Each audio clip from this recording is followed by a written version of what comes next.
Hello everyone, you are most welcome in today's class. Dharmendra English classes में आप सभी का स्वागत है।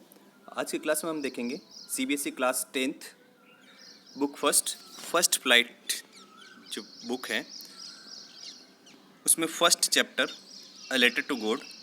इस चैप्टर का आज हम डिटेल्ड एक्सप्लेनेशन देखेंगे।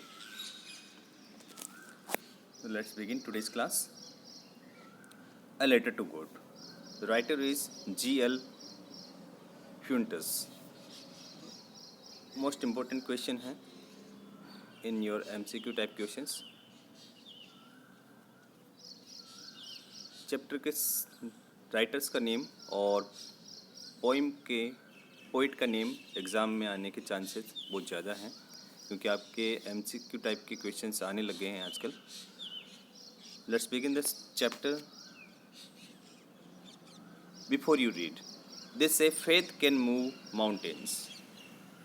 वे कहते हैं कि फेथ जो है हमारा विश्वास जो है उसकी वजह से माउंटेन्स पर्वत भी हिल सकते हैं। अब यहाँ पर दे किसके लिए दिया आया है पीपल के लिए। लोग कहते हैं कि फेथ से माउंटेन्स भी हिल सकते हैं अगर आप में इमेंस फेथ है तो। But what should be put a faith in, लेकिन हमें अपना फेथ किस में रखना चाहिए। This is the question this story delicately possesses. तो ये इसी वाले क्वेश्चन के ऊपर ये स्टोरी डिपेंड है, ये लेसन डिपेंड है।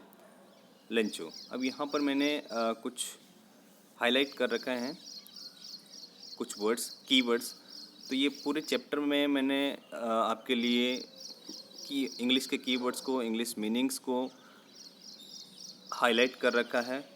आप पूरे चैप्टर में देखेंगे तो ये मोस्ट इम्पोर्टेंट है और इनको आपको लाइटली नहीं लेना है।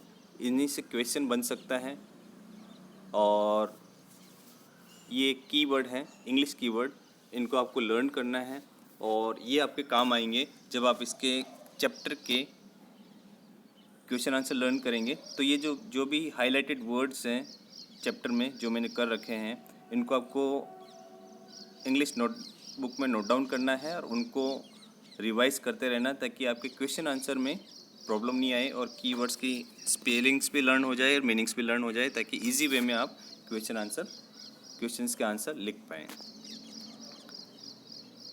Lencho is a farmer who writes a letter to God when his crops are ruined। Lencho नाम का एक कैरेक्टर है इसमें चैप्टर में। एक फार्मर है, लेंचो इज ए फार्मर, एक किसान है जिसकी स्टोरी है। Who writes a letter to God, जो क्या करता है, लेटर को एक गॉड को एक लेटर लिखता है।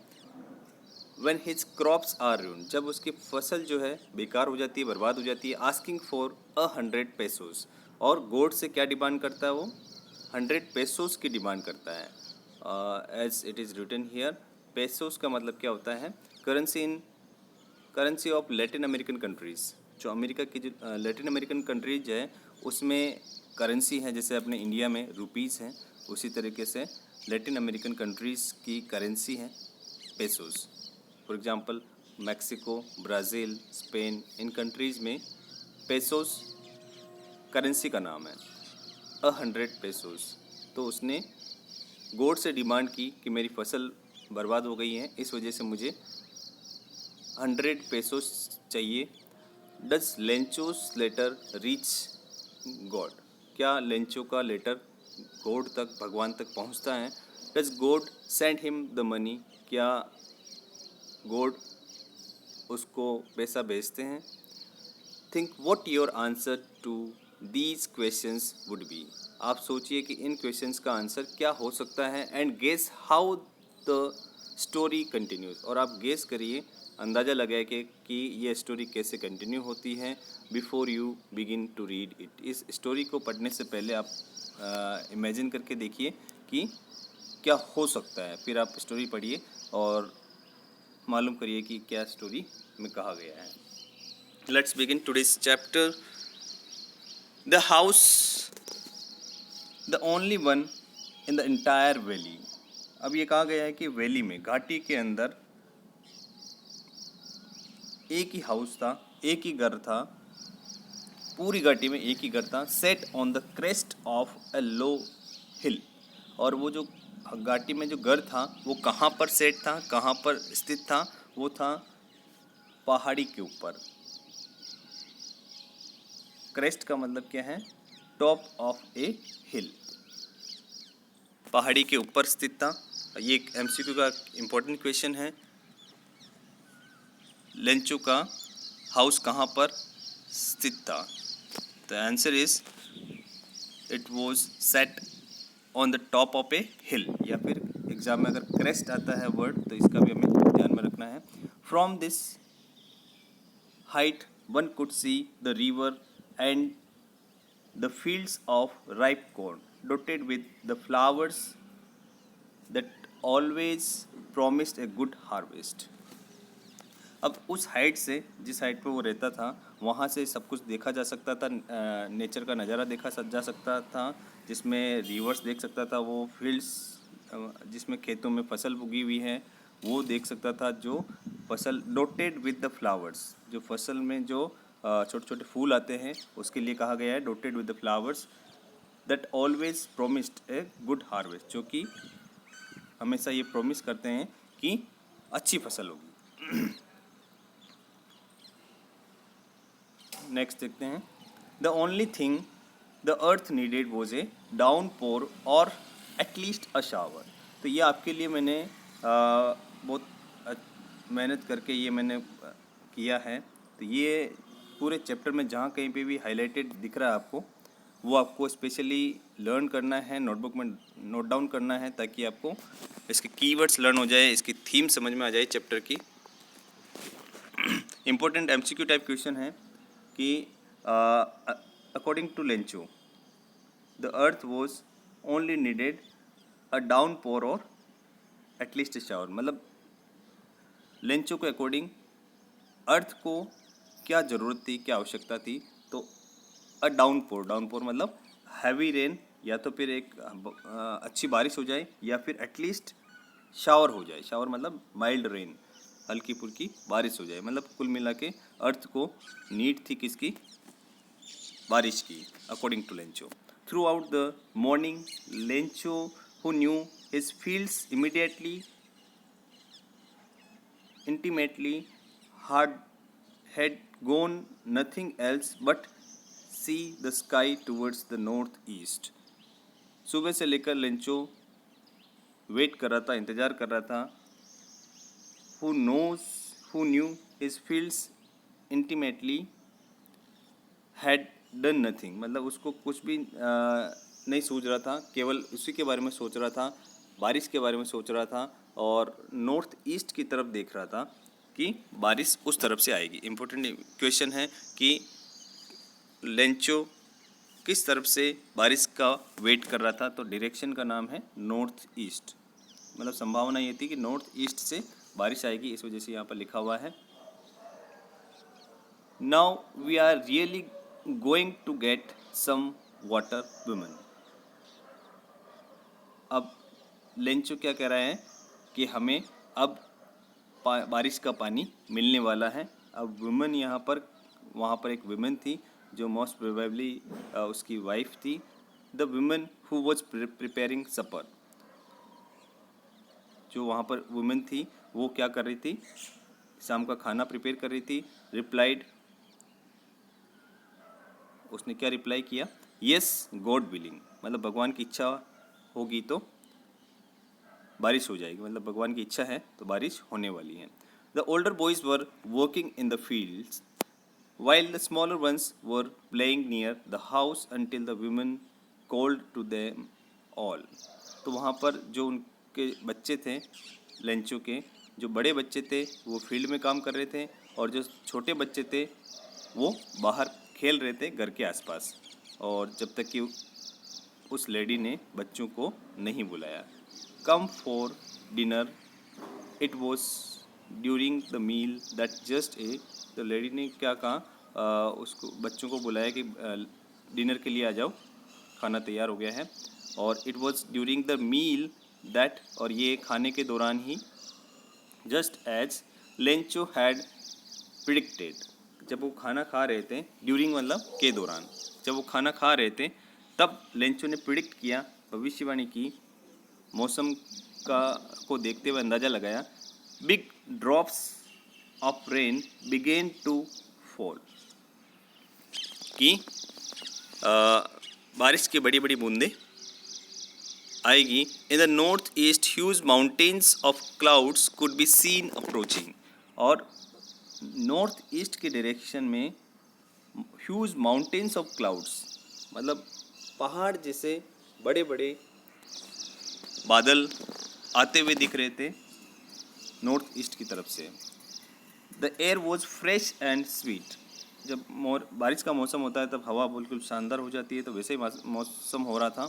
The man went out for no other reason that to have the pleasure of feeling the rain on his body, मतलब बिना और कोई रीज़न नहीं था, लेकिन वो जो आदमी था लेंचो, वो बाहर निकला बारिश को देखने के लिए, ताकि वो अपने शरीर पर बारिश को महसूस कर सके। And when he returned he exclaimed, जब वो वापस लौटा घर के अंदर तब उसने क्या बताया, क्या बोला, these aren't rain drops falling from the sky, मतलब ये बारिश की बूंदें नहीं हैं जो स्काई से गिर रही है, दे आर न्यू कोइंस, वो क्या है, न्यू कोइंस है। तो यहाँ पर लेंचो बारिश की बूंदों को किससे कंपेयर कर रहा है, न्यू कोइन से। अगेन मोस्ट इंपॉर्टेंट क्वेश्चन कि लेंचो बारिश की बूंदों को किससे कंपेयर कर रहा है, तो आंसर इज न्यू कोइंस से कंपेयर कर रहा है। Big drops are 10 cents pieces and the little ones are 5, तो वो कह रहा है कि बड़ी बड़ी जो बारिश की बूंदें हैं वो 10 पैसे के सिक्के के बराबर है, और छोटी जो है वो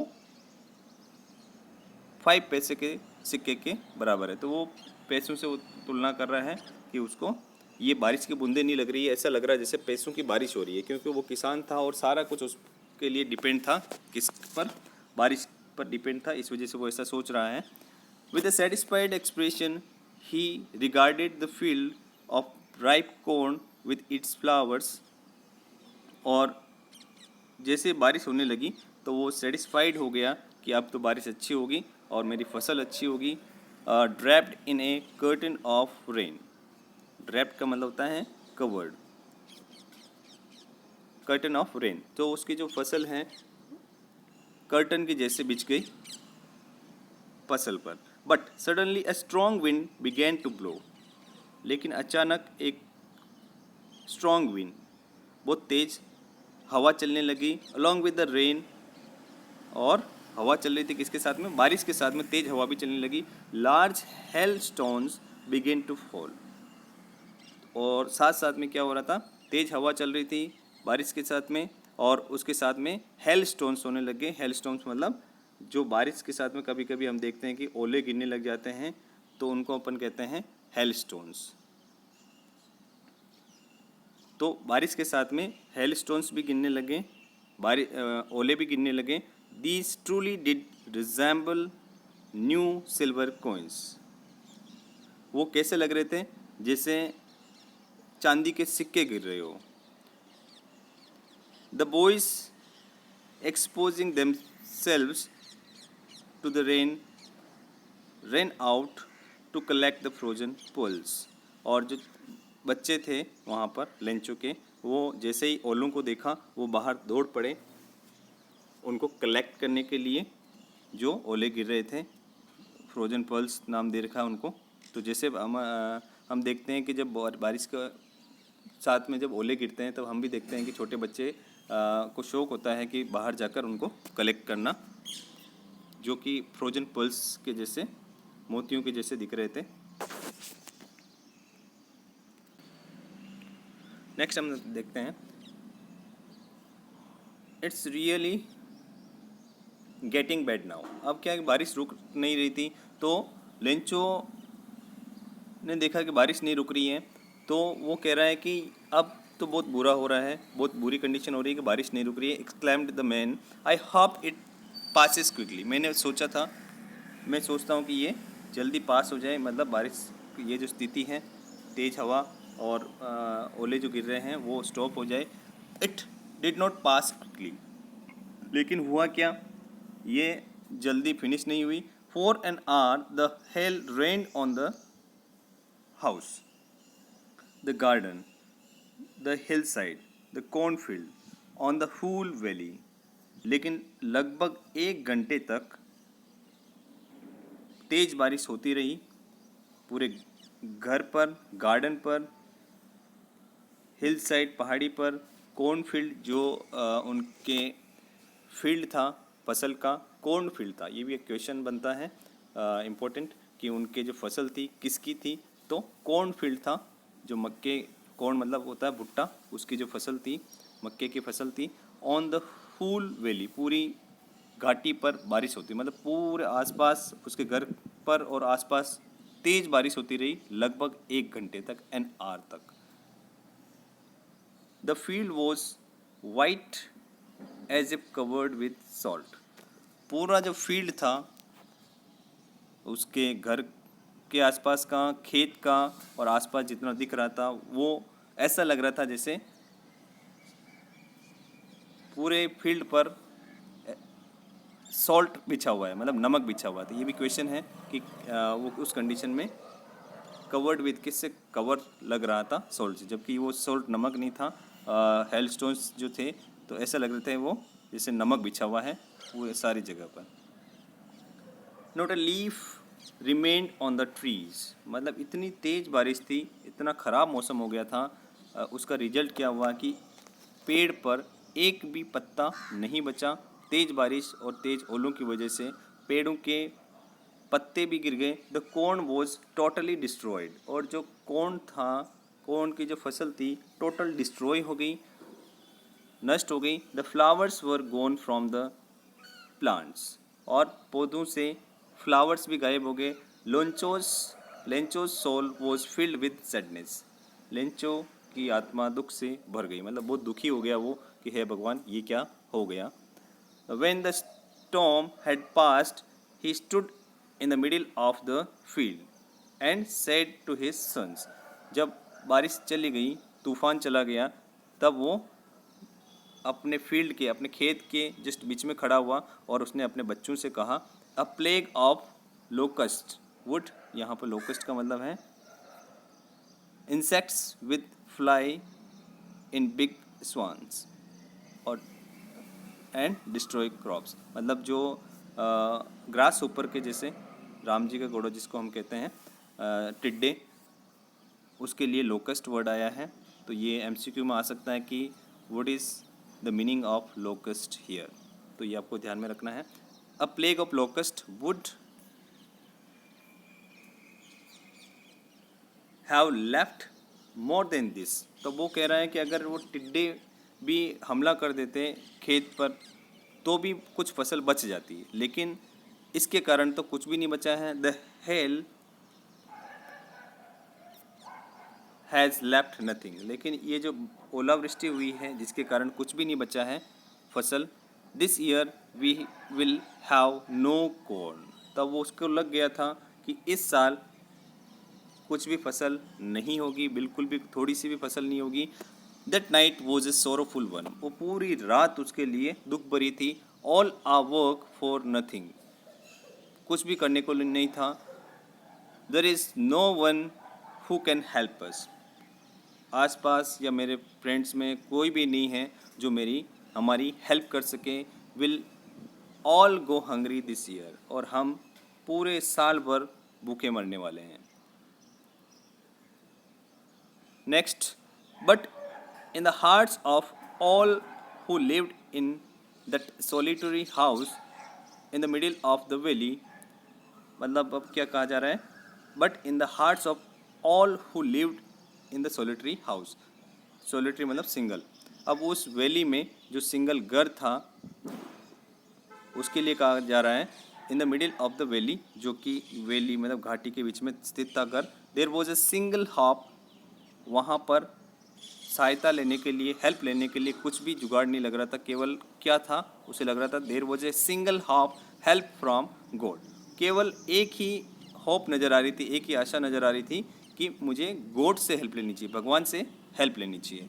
don't be so upset even though this seems like a total loss. तो वो अपने आप को समझाते हुए कहता है कि इतने अपसेट मत हो, भले ही फुल कंप्लीट लॉस हो गया हो। Remember no one dies of hunger. उसे वो खुद कह रहा है कि याद रखो कि कोई भी भूख से नहीं मरता है।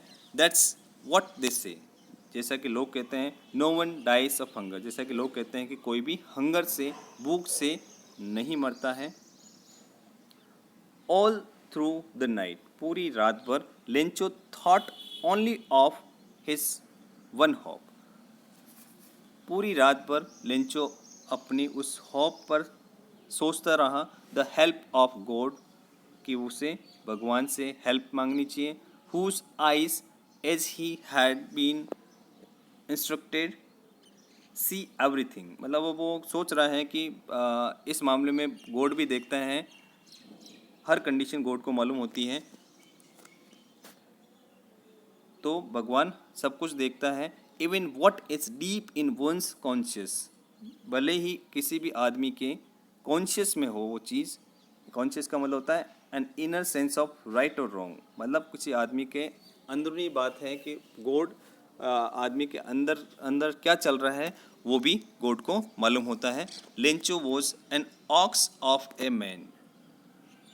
लेंचो क्या था, बेल के जैसे था।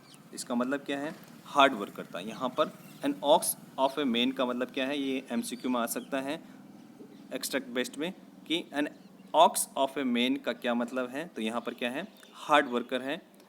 Working like an animal in the fields, और इतना हार्ड वर्क करता था जैसे एनिमल वर्क करते हैं या एनिमल से लोग करवाते हैं वर्क, हार्ड वर्क करवाते हैं, उसी तरीके से जानवरों जैसे फील्ड में काम करता था। But still he knew how to write, मतलब इतना बिजी था, किसान था, जानवर जैसे काम करता था, टाइम नहीं मिलता था, फिर भी उसको मालूम था कि राइट लिखते कैसे हैं। द फॉलोइंग संडे, जो आने वाला जो संडे था, at daybreak, daybreak मतलब मॉर्निंग वाला time, he began to write a letter which he himself would carry to town, और उसने एक लेटर लिखना स्टार्ट किया जिसको कि वो टाउन तक ले जाएगा, and place in the mail, और पोस्ट ऑफिस में लेटर बॉक्स में डाल के आएगा। It was nothing less than a letter to God, और ये कुछ भी नहीं था, केवल क्या था, भगवान को उसने एक लेटर लिखा था, वही था।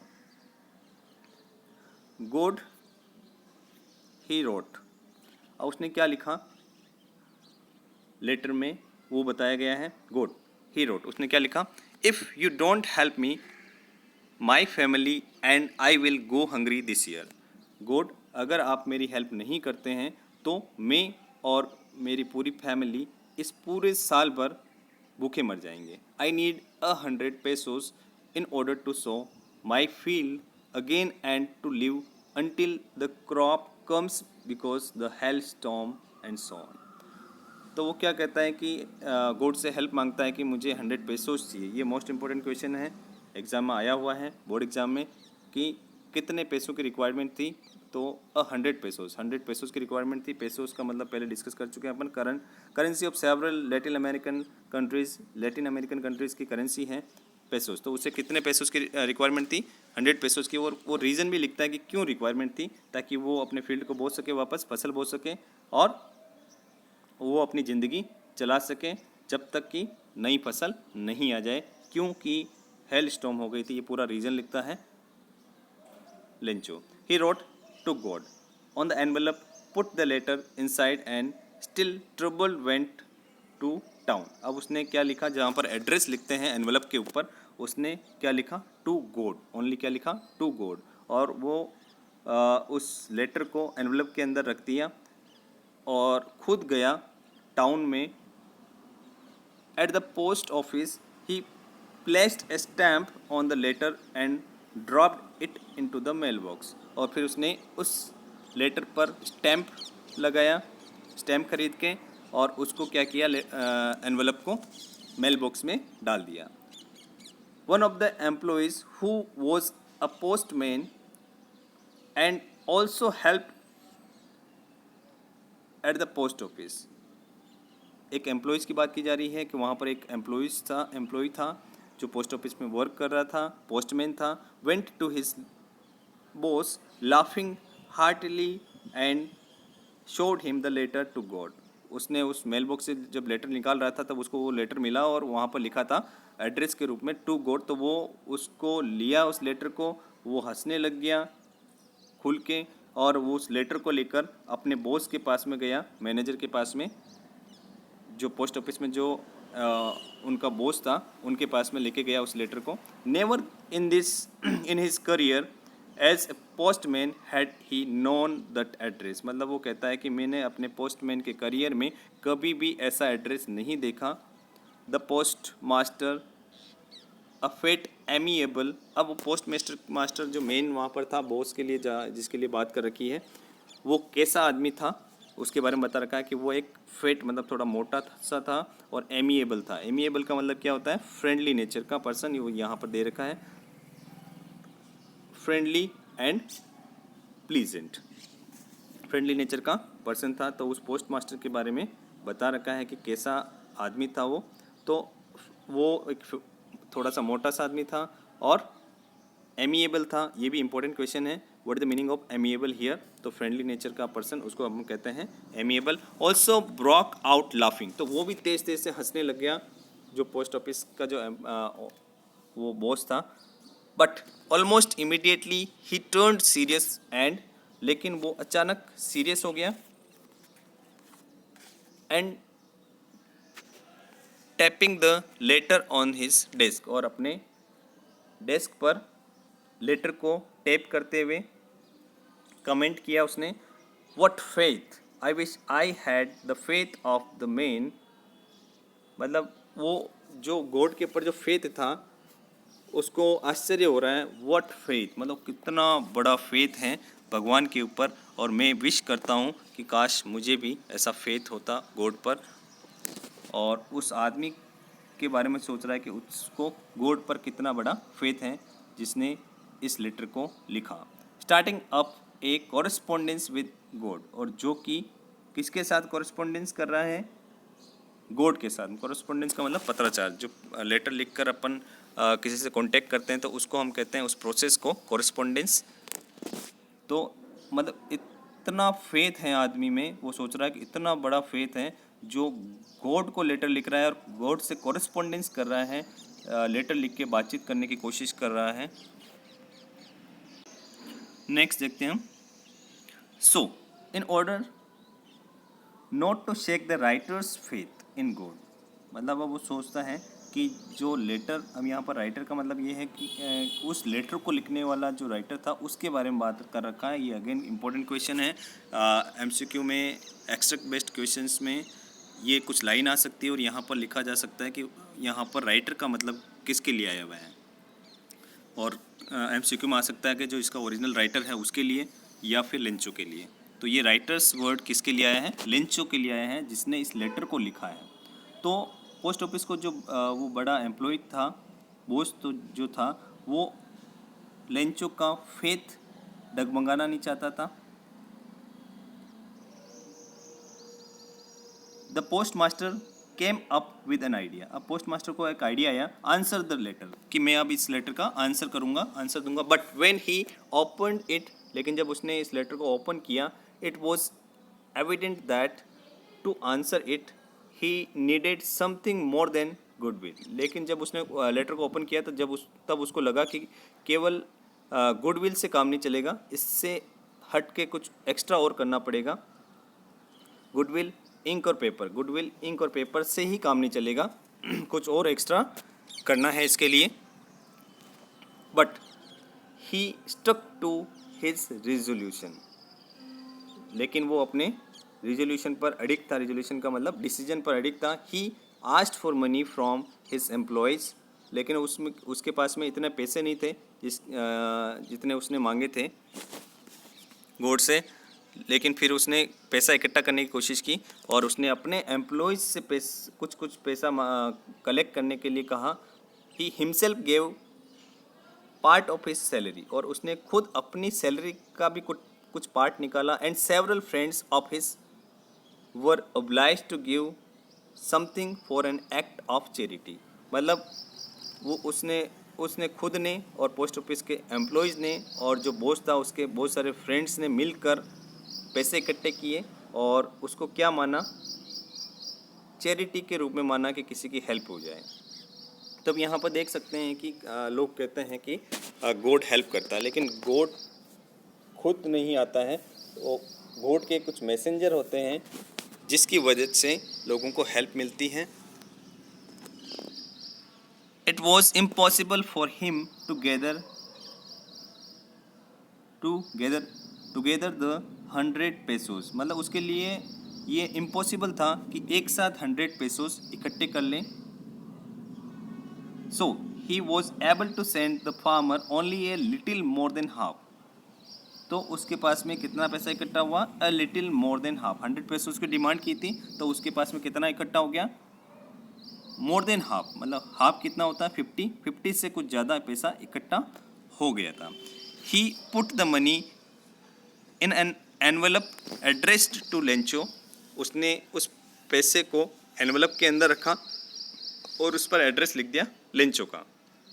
And with it a letter containing only a single word as a signature God, और उस एनवेलप में एक लेटर लिखा और लेटर में कुछ भी नहीं लिखा, केवल एक वर्ड लिखा सिग्नेचर के रूप में, और वो सिग्नेचर किसके थे, गॉड के थे। तो उसने क्या किया, मतलब एनवेलप में से पैसे रख दिए और लेटर लिखा और लेटर में केवल एक वर्ड लिखा सिग्नेचर के रूप में, गॉड। नेक्स्ट हम देखते हैं the following Sunday Lencho came a bit earlier. अब नेक्स्ट जो संडे था उस संडे को लेंचो जल्दी आ गया था post office than usual to ask if there was a letter for him, और वो वहाँ पर आया और पोस्ट ऑफिस के एम्प्लॉय से पूछा कि अगर उसके लिए कोई लेटर आया है तो मुझे दे दो। It was the postman himself who handed the letter to him while the postmaster, experiencing the contentment of a man who has performed a good deed, looked on him from his office। तो वहाँ का जो employ था उसने खुद ने, जिसने वो लेटर निकाला था, उसने खुद ने उसको हैंड ओवर किया लेटर को, और वो एक्सपीरियंस करना चाह रहा था कि जो उसने गुड डीड मतलब अच्छा काम किया था पोस्ट मास्टर ने, कंटेनमेंट मतलब satisfaction, experiencing the containment of a man, मतलब उस आदमी का, लेंचो का सेटिस्फेक्शन देखना चाह रहा था, लेवल देखना चाह रहा था कि जब उसकी इच्छा पूरी होती तो उसकी कैसा बिहेव होता है, सेटिस्फाइड होता या नहीं होता है। और कुछ दूर खड़ा होकर वो एम्प्लॉय देख रहा था उसको, लेंचो को। Lencho showed not the slightest surprise on seeing the money, मतलब लेंचो ने पैसों को देखा लेकिन हल्का सा भी सरप्राइज नहीं हुआ वो पैसों को, उस एनवेलप में पैसों को देखकर, क्योंकि उसमें उसको विश्वास था, इमेंस फेथ था, कंप्लीट फेथ था कि गॉड निश्चित रूप से मेरी हेल्प करेंगे। इस वजह से उसको सरप्राइज नहीं हो रहा था on seeing the money. Such was his confidence, उसका कॉन्फिडेंस ही इतना था कि निश्चित रूप से उसको हेल्प मिलेगी गॉड से, इस वजह से वो सरप्राइज नहीं हुआ। बट ही बिकेम एंग्री, और लेकिन वो क्या हुआ, उसको देखकर और एंग्री हो गया। ठीक है, अब ये क्वेश्चन बनता है शॉर्ट आंसर टाइप क्वेश्चन में कि वो एंग्री, उसको पैसे मिल गए थे फिर भी वो एंग्री क्यों हो गया, गुस्सा क्यों हो गया। When he counted the money, और कब हुआ ये भी क्वेश्चन बनता है कि लेंचो एंग्री कब हुआ, जब उसने पैसों को गिना तब वो एंग्री हो गया, गुस्सा हो गया। God could not have made a mistake, अब उसने सोचा कि भगवान मिस्टेक नहीं कर सकता है। Nor could he have denied Lencho what he had requested, denied मतलब मना करना, मेन वर्ब है DENY, डिनाई मतलब मना करना। अब वो सोच रहा है कि पैसे कम निकले हैं, गॉड मिस्टेक नहीं सकता है, और लेंचो ने जो रिक्वेस्ट की थी 100 पेसोस की उसको भी मना नहीं कर सकता है गॉड, तो क्या चक्कर हो गया है। Immediately Lencho went up to the window to ask the paper and ink, वापस वो पोस्ट ऑफिस के विंडो तक जाता है, क्या मांगता है, पेपर और इंक मांगता है। On the public writing table he started to write, public जो पब्लिक राइटिंग टेबल है वहाँ पर पोस्ट ऑफिस में, वहाँ पर जाता है, लेटर लिखना स्टार्ट करता है with much wrinkling of his brows. अब यहाँ पर क्या है, उससे सोचना पड़ रहा है कि लेटर में क्या लिखे। Caused by the effect he had to make to express his ideas, कि वो क्या लिखें उस लेटर में। व्हेन ही फिनिश्ड, जब उसने फिनिश किया, he went to the window, जब उसने लेटर लिखना फिनिश कर दिया वो विंडो के पास में गया, टू बाई ए स्टैम्प, एक स्टैम्प खरीदने के लिए, which he licked and then fixed to, जिसको उसने उस पर फिक्स कर दिया स्टैम्प को